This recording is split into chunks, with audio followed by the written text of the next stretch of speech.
உடனே உதயண்ணன் தம்பினா அப்படின்னு நான் சொன்னேன். ஒருத்தர் சொன்னால் அவர் அவ்வளோ ட்ரோல் பண்ணுறாங்க. அப்போது ஒரு 2 மாதத்துக்கு முன்னாடி ஒரு பொண்ணு சொல்லிச்சுல்ல, நாங்கள் அக்காவாகவும் இருப்போம், தங்கச்சியாகவும் இருப்போம், பொண்டாட்டியாக கூட இருப்போம்.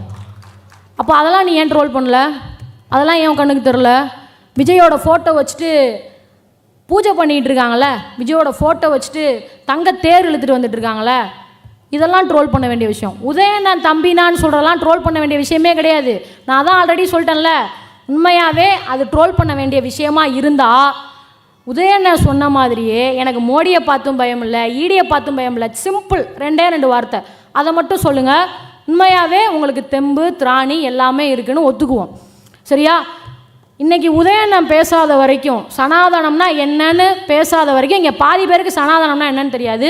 இன்றைக்கி இருக்கிற ஜென்சி கிட்ஸ்க்கு சனாதனம்னா என்னடான்னு கேட்டால் இந்து மதம் தான் சனாதனம்ன்றான். கிடையாது. அவர் சொன்னது மக்களை பிரிக்கும் சனாதனம் ஒழிக்கப்பட வேண்டும், அதுதான் அவர் சொன்னது. தெளிவாக தான் சொன்னார். ஆனால் இன்றைக்கி வடநாட்டில் அவரோட ஃபோட்டோ வச்சு எதிர்ப்பு தெரிவிக்கிறது, அதுக்கெல்லாம் இங்கே இருக்கிற தாவேக்காரங்க சந்தோஷப்பட்டு இருக்காங்க. டே, அவர் உனக்கும் சேர்த்து தான் பேசுகிறாரு, அவர் பேசுகிறது உனக்கும் சேர்த்து தான்றதே அவர் தெரியாத அளவுக்கு நீ ஒரு ஆபத்தான நிலைமையில் இருக்க. நான் இன்றைக்கி பொட்டு வைக்கிறேன்னா அது சனாதனம் தான், நான் இன்றைக்கி சந்தனம் பூசிருக்கேன்னா அது சனாதனம் தான். ஆனால் மக்களை பிரிக்கும் சனாதனன்றது என்ன தெரியுமா? இந்தந்த சாதிக்காரெல்லாம் பொட்டு வைக்கணும், இந்தந்த சாதிக்காரெல்லாம் பொட்டு வைக்கக்கூடாதுன்னு சொல்கிறாங்களா, அதுதான் மக்களை பிரிக்கும் சனாதனம். நான் எனக்கு சின்ன பிள்ளையிலேருந்து பொட்டு வைக்கிறதும் சந்தனம் வைக்கிறதும் ஒரு பொம்பளை பிள்ளை பூச்சி விடுறதும் பெற்றவங்க கொடுக்குறது, அதை பின்னாடி யாருக்கும் பறிக்கிறதுக்கான உரிமை யாருக்குமே கிடையாது. ஆனால் கணவனை இழந்தவங்க பொட்டு வைக்கக்கூடாது பூச்சி விடக்கூடாதுன்னு நீ பிரித்து வச்சல, அதுதான் சனாதனம். அந்த சனாதனத்தை தான் ஒழிக்கணும்னு உதயநிதி பேசினார்.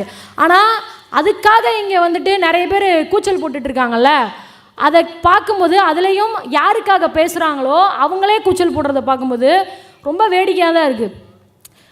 ஐயுஎம்எல் திமுக விட்டு வெளியில் போயிடுச்சு அப்படின்னு சொல்லும்போது கொஞ்சம் வருத்தமாக இருந்துச்சு. ஆனால் இங்கே வந்ததுக்கப்புறமா முஸ்லீம் லீக்கு தான் வெளியே போயிருக்கு, முஸ்லீம்கள் வெளியில் போகல.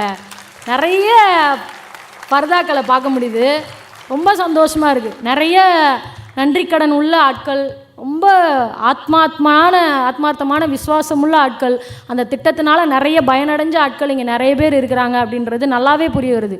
கலைஞர் டிவி கொடுத்தாரு, அது மட்டும் கவர்ச்சி இல்லையாடான்னு நிறைய பேர் பேசுவாங்க.